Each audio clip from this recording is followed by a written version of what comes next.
2부 예배도 2층까지 많이 오셨네요. 거의 많이 들어오셨는데 오늘은 특별히 한번 축복하고 인사해야 되겠어요. 두 손을 다 들으셔가지고요. 자, 빛이 있으라로 서로 인사하면서 접으시지 말고 옆에 성도님한테 둘, 셋, 빛이 있으라. 할렐루야. 빛을 받으신 분들은 또 고백하셔야 돼요. 보시기에 좋았더라. 시작. 보시기에 좋았더라. 아멘. 이렇게 얼굴들은 다 화난 표정이세요. 예배를 드리는 동안 여러분 얼굴이 환해지시고 마음의 빛도 밝아지시기를 축복합니다. 감사에는 힘이 있습니다. 어떤 힘이 있을까요? 하늘의 문을 여는 힘이 있습니다. 세계적인 베스트셀러인 책 하나 소개시켜 드려볼까요? Thank you Power라고 하는 책인데 우리말로 번역하면 감사의 힘이라는 정도 되겠습니다. 미국의 유명한 뉴스 진행자이신데 드보라 노빌이라고 하는 여사가 쓴 책인데 이 책 내용 중에 이렇게 재미난 이야기들이 나옵니다. 감사의 마음을 갖는 데는 돈이 들어가지 않는다. 참 멋진 표현 아니에요? 감사의 마음을 갖는 데는 돈이 들어가지 않는다는 거예요.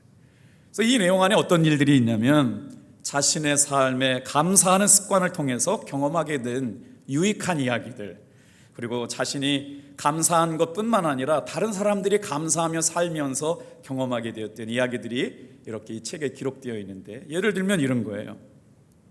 감사하는 마음은 어느 날 갑자기 하늘에서 떨어지지 않는다. 배우고 훈련해야만 감사할 수 있다. 아직 감사 힘을 깨닫지 못한다면 둘 중에 하나다. 그것은 당신에게 감사를 가르쳐주는 아버님이나 어머니, 스승님이 없기 때문이고, 다른 하나는 수없이 많은 날 동안 감사하며 살아야 함에도 불구하고 아직까지 그 의미를 깨닫지 못했기 때문에 감사하지 못하고 사는 경우다. 대부분의 사람은 두 번째 경우에 해당한다. 이 책에 보면 늘 불평과 불만이 가득했던 사람들이 감사 생활을 하면서 변화되는 이야기가 등장하는데, 예를 들면 식당 웨이터였던 한 청년이 늘 자신은 불행하다고 감사할 게 없다고 여겼다는 거예요. 그런데 감사 생활을 통해서 어떻게까지 발전하고 성장했느냐? 식품 회사의, 큰 식품 회사의 부사장이 된 이야기가 있다는 거죠. 그 근거가 바로 감사의 힘이라는 겁니다. 직장 상사 때문에 스트레스를 받고 있었던 한 사람이 직장 가기가 너무나 어려웠대요. 그런데 감사를 통해서 모든 것을 극복하고 승진하게 되었다라고 하는 이야기의 주인공이 등장합니다. 사랑하는 성도 여러분, 여러분의 삶은 한 주간 동안 얼마나 감사하며 살게 되었나요? 우리 다 같이 한번, 여러분 얼굴 표정 보니까 감사보다 고난만 있다가 오신 분들 같아요. 오늘 한번 이렇게 외치면서 바꿨으면 좋겠어요. 따라해 주세요. 감사가 시작되면 기적이 일어납니다. 할렐루야. 네, 오늘 감사가 주는 은혜. 그래서 본문의 말씀을 가지고 응답의 문을 여는 첫 열매의 기적이라는 제목으로 말씀을 나눌 텐데, 오늘 본문에 등장하고 있는 주인공은 누구냐? 느헤미야 선지자입니다. 느헤미야 선지자가 오늘 본문을 통해서 우리의 신앙생활 가운데 감사하며 사는 힘이 얼마나 중요한 일인지를 깨닫게 하여 주시는데, 여러분 성경 안에요, 맥추절을 지켜라, 맥추절을 지켜라, 맥추절을 지켜라 말씀하시는 것이 굉장히 많이 등장한다는 건 알고 계세요? 오늘 이 예배에 나와 있는 분들 중에 어렸을 때부터 신앙생활하고 똑똑하게 신앙생활하는 가운데 이렇게 말씀하시는 분들이 많아요. 야, 목사님 절기설교 참 준비 잘했다. 성도들로 하여금 헌금 많이 하게 하려고 노력 많이 했네 라고 만약에 오늘 말씀을 듣다 보면 은혜 받기는 글렀습니다. 단언컨대 그런 관점에서 오늘 설교 말씀을 듣다 보면 여러분 은혜는 없을 거예요. 그런데 이스라엘 백성들이 하나님 앞에 왜 맥추절을 드리게 됐을까? 맥추절을 드리게 된 사람들의 마음의 태도는 어떤 걸까? 그 맥추절을 지키게 되면서 하나님이 그들의 백성, 하나님의 백성은 어떻게 회복시켜 주셨나? 이게 진리고 이게 생명이면 우리도 이렇게 살아야 되는 것 아닌가? 라고 하는 마음을 가지고 성경을 따라오다 보면 큰 은혜가 될 줄로 믿습니다. 오늘 세 가지를 묵상할 텐데 첫 번째 한번 따라해 볼까요? 첫 열매는 하나님의 것입니다. 놀랍게 성경에 뭐라고 말씀하시느냐? 첫 열매는 내 것이다, 내 것이다, 내 것이다. 자, 느헤미야 선지자가 그렇게 하나님께 말씀을 받고 나서 이스라엘 백성들에게 첫 열매를 드리는 신앙을 강조하기 시작하는데, 그 본문의 말씀의 배경을 좀 설명해 볼게요. 자, 이스라엘 백성들은 어떤 백성입니까? 하나님 앞에 선택받은 백성입니다. 그 선택받은 백성에게 가장 큰 충격과 아픔은 뭘까요? 하나님으로부터 버림받았다는 것이죠. 아니, 이럴 수가 있는 거예요? 하나님이 선택하신 사람이면 끝까지 지켜주셔야지, 조금 불순종했다고 이렇게 내박쳐도 되는 겁니까? 그런데 하나님의 백성이 하나님께 살지 않는 동안 하나님은 계속 경고해 주셨어요. 그렇게 살면 안 된다, 그렇게 살면 안 된다. 그런데도 깨닫지 못하니까 하나님께서 인생 회초리를 들으셔가지고 깨달을 때까지 바벨론이라고 하는 나라에 70년 동안 포로가 되게 하셨죠. 그리고 나서 그 고생을 하는 동안에 왜 우리가 이렇게 되었지? 하나님의 백성, 하나님의 나라를 다스리고 통치해야 될 하나님의 백성들이 왜 이렇게 됐나 묻다가 세상에 성경 말씀을 읽게 된 거예요. 느헤미야가 무너졌던 예루살렘 성벽을 재건하고 낙성식을 하기 전에 여러분, 하나님 앞에 무엇을 먼저 시작했냐면요, 심령 부흥회를 열었어요. 우리가 새롭게 후반전이 시작되잖아요. 오늘이 그 첫 열매인데 여러분, 첫 단추를 잘 꼈습니다. 예배를 드리는 것만큼 더 중요한 게 뭐냐면요, 우리 마음의 심령의 부흥이 일어나야 되거든요. 그래서 하나같이 지금 20%에서 30% 돌아오지 않은 성도들을 향하여 기도하시는데, 기도하다가 주님께서 이런 마음을 주셨어요. 다 같이만 따라합시다. 다시 제자리로. 오늘 7월 한 달은 주님이 제 마음속에 그 단어를 주셨기 때문에 명시화했거든요.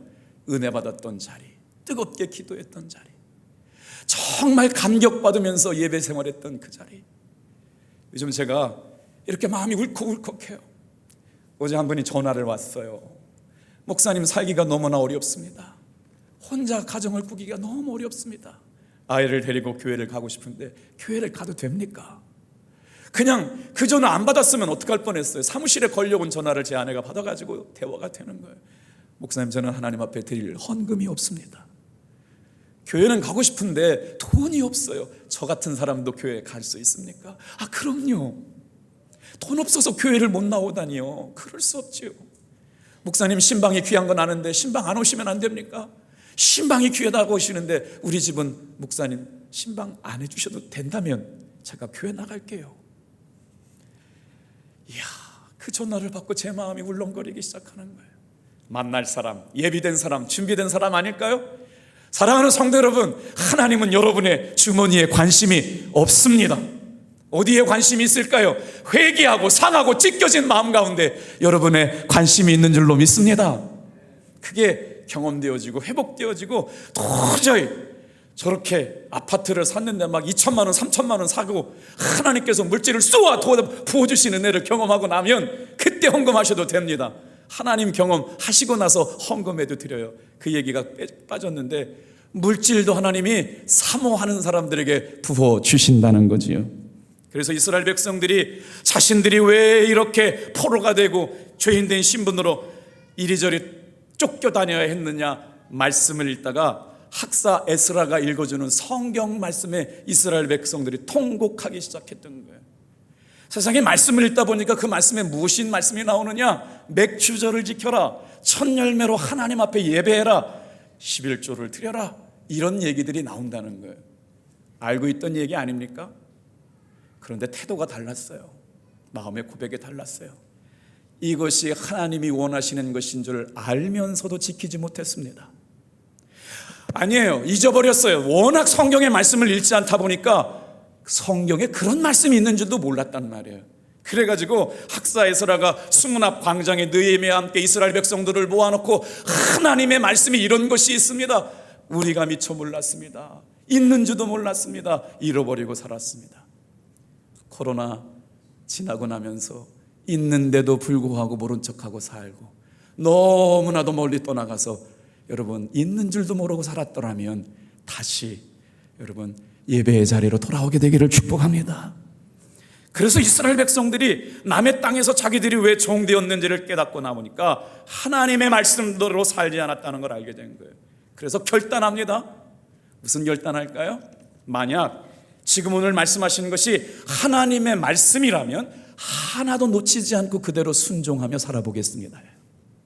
이게 맥주절이 시작된 삶의 고백이라는 거죠. 그 중에 하나님의 말씀이라면 하나도 빠지지 않고 꼭 지키겠습니다라고 하는 결단 중에 첫 번째가 바로 뭐냐면, 따라해 볼까요? 첫 열매를 드림으로 하나님을 기쁘시게 하는 일, 그것이 포함되어 있다는 거예요. 이게 왜 그렇게 중요할까요? 이스라엘 백성들이 70년 동안 바벨론 포로 생활하게 된 이유는 자신들의 삶에 하나님의 말씀의 기준이 무너졌기 때문입니다. 신앙생활 잘하는 사람은 다른 사람이 아니에요. 그의 삶에 신앙의 기준이 분명한 사람, 하나님 앞에는 이렇게 살아야 되겠다라고 하는 믿음의 고백이 있는 사람, 첫 열매를 드리며 맥주절을 지키는 것이 이스라엘 백성들의 삶의 기준이 되었다는 것이죠. 놀랍게도 그들은 이 일을 어길까 봐 문서에다가 작정서를 쓰고 지파별로 도장을 찍고 어기지 않겠다고 내용한, 여러분, 믿음의 고백 가운데 등장하는 이스라엘 백성들의 하나님의 백성으로 슬기롭게 살아가기 위하여 첫 번째 단서가 되는 말씀이 느헤미야 10장 35절부터 37절 말씀이에요. 여러분, 저와 함께 같이 한번 읽어볼게요. 자, 시작. 해마다 우리 토지 소산의 만물과 각종 과목의 첫 열매를 여호와의 전에 드리기로 하였고, 또 우리의 마다들과 생축에 처음 난 것과 소와 양의 처음 난 것을 율법에 기록된 대로 우리 하나님의 전으로 가져다가 우리 하나님의 전에 섬기는 제사장들에게 주고, 또 처음 익은 밀의 가루와 거제물과 각종 과목의 열매와 새 포도주와 기름을 제사장들에게로 가져다가 우리 하나님의 전에 여러 방에 두고, 또 우리 산물의 11조를 레위 사람들에게 주리라 하였나니, 이 레위 사람들을 우리의 모든 성읍에서 산물의 11조를 받는 자임이며. 이게 무슨 고백이냐면요, 이스라엘 백성들이 앞으로는 절대로 하나님의 말씀을 어기지 않고 살겠습니다, 하나님의 뜻을 거스리고 살지 않겠습니다라고 자기들이 약정하고 도장찍고 고백한 내용 가운데 바로 헌금 생활에 대한 고백이 담겨져 있는 말씀이에요. 자, 땅에 처음 익은 곡식이나 열매는 누구의 것이냐? 하나님의 것이라고 하는 것이죠. 그래서 모든 것이 전부 다예요. 이게 첫 열매인데, 첫 열매 하나를 드리는 것으로 인해 가지고 하나만 드린다는 게 아니라 믿음의 대표성을 가지고 하나님 앞에 드렸더니 나머지 전부도 하나님의 것입니다 고백하는 게 첫 열매라는 것이죠. 질문해요. 목사님, 첫 열매가 뭡니까? 제가 묵상하면서 이 첫 열매를 묵상했어요. 여러분 한번 잘 기억해 보세요. 하루의 첫 시간이 시작되는 새벽 아침이 주님께 드리는 첫 열매입니다. 새벽 기도 신앙 말하는 거예요. 오늘 여러분, 새벽 기도를 하면서 하나님의 은혜 가운데 살아가는 사람과 새벽 기도를 깨우지 못하고 살아가는 사람의 삶의 모습은 천양지차가 있습니다. 하나님의 다스리심과 통치하심을 받기를 원하시는 여러분, 새벽 기도 신앙 첫 열매처럼 시간을 들여보시길 바랍니다. 자, 가장 힘들어하는 게 뭐예요? 11조 드리는 거죠. 여러분, 하나님께서 11조는 거룩한 성물이라고 구별하셨어요. 어디까지 말씀하셨는지 아세요? 11조를 드리기 위해서 첫 것을 제물로 드릴 때 첫 것은 제물이 될 수가 없어요. 왜요? 하나님께서 첫 것은 이미 성물로 받으셨거든요. 그 성물로 받으신 것처럼 11조는 하나님께서 성별하셨어요. 하나님의 것 드리면서 내 것처럼 드리면 안 된다는 거예요. 11조는 성물이기 때문에 하나님의 것이에요. 물질의 첫 것, 첫 열매가 바로 11조라고 하는 것이죠. 여러분 얼굴이 점점점 부담스러워지고 있어요. 그런데 성경 말씀이에요. 이스라엘 백성들이 회개하고 하나님의 복을 누리고 하나님의 일하심을 경험하며 살겠다고 고백했던 이야기. 그리고 나서 뭘 구별하기 시작했느냐? 주의 날을 구별했습니다. 주의 날이 첫 것이에요. 주의 날이 뭔가요? 주의 날은 일주일의 첫 날이에요. 예수 믿지 않는 사람은 월, 화, 수, 목, 금, 토, 일 이렇게 시작하지만 예수 믿는 사람은 주일을 먼저 시작해요.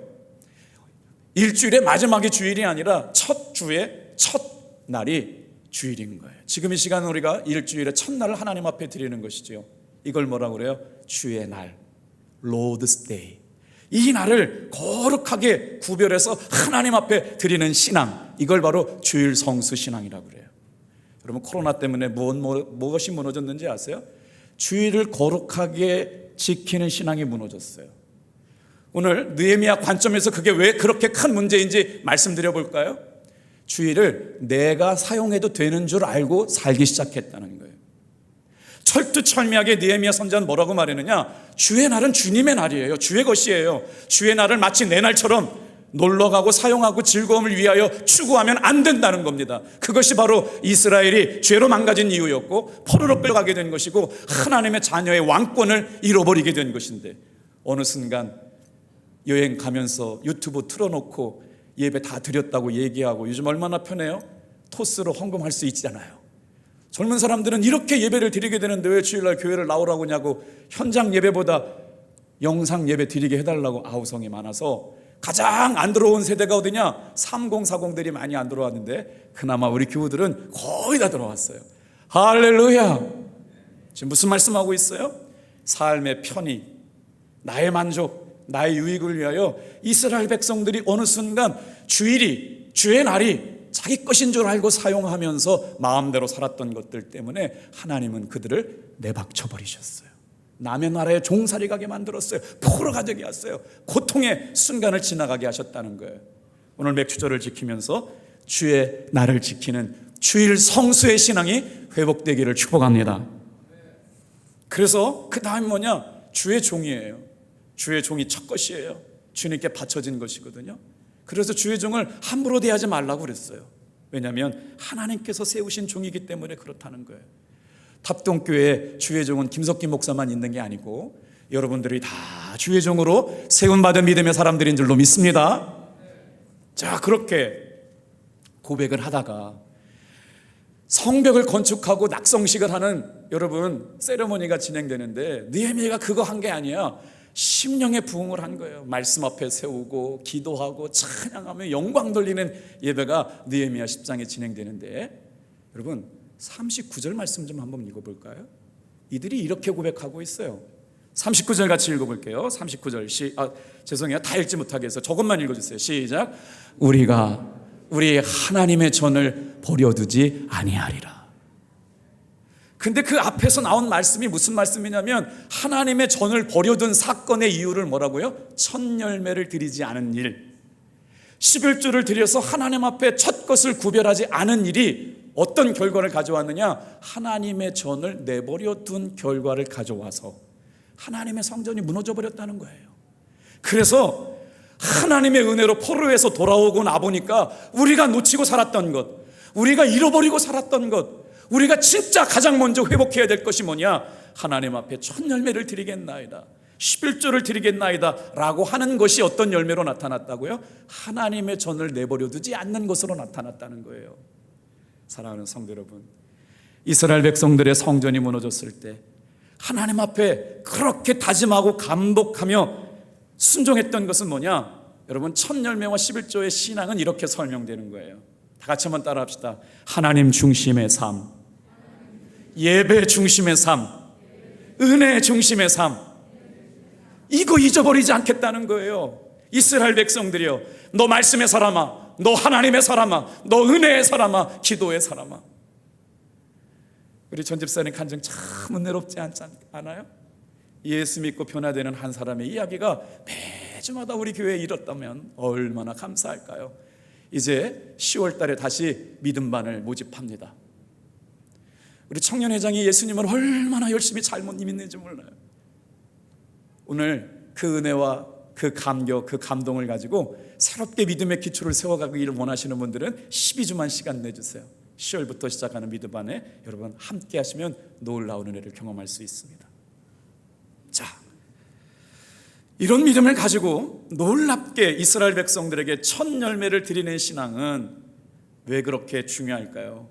첫 열매를 퍼스트 플루잇이라고 그러고 두 번째 열매를 세컨드 플루잇이라고 그러는데, 첫 열매하고 두 번째가 뭐가 달라요? 열매면 열매죠. 그런데 신앙적인 의미는 다릅니다. 어떤 의미가 달라요? 첫 것을 하나님 앞에 고백하며 살아가는 것에서 반드시 하나님의 은혜를 잊지 않고 살게 라는 고백이거든요. 다 같이 한번 따라해 볼까요? 신앙은 반드시 감사로 표현됩니다. 놀랍게 성경에 첫 것이 내 것이라고 이야기하셨던 말씀을 좀 한번 빨리 한번 읽어볼게요. 자, 성경 보고 같이 읽겠어요. 잠언 3장 9절 시작. 내 재물과 내 소산의 처음 익은 열매로 여호와를 공경하라. 여호와 하나님을 공경하는 게 첫 예물이래요. 처음 익은 열매. 레위기 27장 26절 시작. 오직 가축 중에 처음 난 것은 여호와께 드릴 것이라. 소나 양은 여호와의 것이니 누구든지 그것으로 성별하여 드리지 못할 것이다. 첫 것은 하나님의 것이래요. 주의 날, 주의 것, 주의 종, 첫 열매, 11조 하나님의 것인데 그것 가지고 내가 헌금하는 것처럼 드리면 안 된다는 거예요. 이미 성별하신 거예요. 자, 출애굽기 13장 2절 시작. 이스라엘 자손 중에서 사람이나 짐승을 막론하고 태에서 처음 난 모든 것은 다 거룩히 구별하여 내게 돌리라. 이는 내 것이니라. 하나님께서 첫 열매, 초태생, 처음 것 다 내 거라고 말씀하시는 거예요. 자, 23장 19절 시작. 내 토지에서 처음 익은 열매의 첫 것을 가져다가 너희 하나님 여호와의 전에 드릴지니라. 제가 이 말씀을 준비하면서 제 뇌리에 떠나지 않는 사건이 있어요. 제가 형제가 5이거든요. 누이가 2 있어가지고요, 5남이녀를 두었는데 할머니가 평생 기도하시는 게 장로 아들인데 아들 중에 목회자가 하나 안 나온 게 늘 얹혀졌던 기도의 제목이었는데 어떻게 할머니의 기도가 응답되었는지 막내인 제가 신학교를 가게 되었는데, 신학교를 가려고 하면 담임 목사님께 추천서를 받아야만 신학교에 원서를 접수할 수 있어서 목사님께 이렇게 인사를 드리러 추천서를 받는데 목사님이 이렇게 말씀하시는 거예요. 권사님, 이제 석기는 하나님 앞에 바쳐진 아이입니다. 하나님이 먹이실 거고 하나님이 책임져 주실 거예요.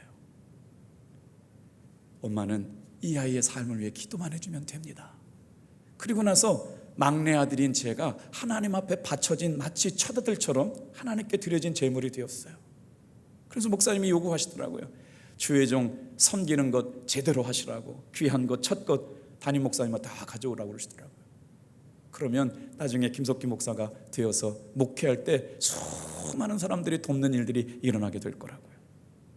제가 그때만 생각하면 지금도 눈물이 나요. 내가 바쳐진 제물이 되었구나. 살아도 주를 위하여 살고 죽어도 주를 위하여 삶을 살아가는 사람이구나. 오늘 여러분, 하나님 앞에 이 귀한 첫 열매 신앙이 회복되기를 축복합니다. 첫 열매를 주님께 드리는 게 얼마나 귀한지 모르고 살아가는 사람들이 많아요. 첫 열매를 귀하게 드리는 것을 하나님 기뻐하시는 줄로 믿습니다, 여러분. 자, 두 번째, 다 같이 한번 따라해 볼까요? 감사의 시작이 기적의 시작입니다. 알아요. 알겠어요. 목사님 알겠어요. 11조 드리고 주일날 성서하고 첫 열매 드리는 건 알겠어요. 근데 제 형편이 어렵다고요. 좀 나중에 하면 안 될까요? 상황 달라지면 안 될까요? 그런 고민은 초대교회나 지금까지 있었어요. 야고보서 1장 12절 말씀에 보니까 물질로 인하여 유혹받게 될 때, 하나님 앞에 헌금을 드려야 될 때, 시험이 찾아올 때 잘 참고 견디는 사람이 여러분 복이 있다고 얘기하시거든요. 놀랍게도 진정한 감사를 드릴 수 있는 사람은 누구냐? 자신의 욕심과 대비해서 하나님께서 야고보 사도를 통하여 복 하나를 설명해 주고 계시는데, 진짜 예수를 잘 믿고 살아가는 사람들은 이런 복을 주시겠대요. 우리 야고보서 1장 12절 말씀 좀 읽어볼까요? 시작. 시험을 참는 자는 복이 있나니 이는 시련을 견디어낸 자가 주께서 자기를 사랑하는 자들에게 약속하신 생명의 면류관을 얻을 것이기 때문이다. 여기 밑줄 치면서 읽으셔야 될 단어가 뭐냐면 시험을 잘 참는 자. 물질의 유혹을 지나갈 때가 있다고요. 가슴 아픈 눈물의 골짜기를 지나가게 하실 때가 있다고요. 왜 나만 이렇게 어렵게 하시는지 이해할 수 없는 때를 지나가게 하시는데, 잘 참고 견디는 자는 복이 있다. 여기 잘 참고 견딘다는 의미가 뭐냐면요, 그곳에 머물러 있는 거예요. 물질의 어려움에 머물러 있어요. 눈물 나는 고통 가운데 머물러 있어요. 가슴이 찢어지는 아픔 가운데 머물러 있으면서 견디어내는 거예요.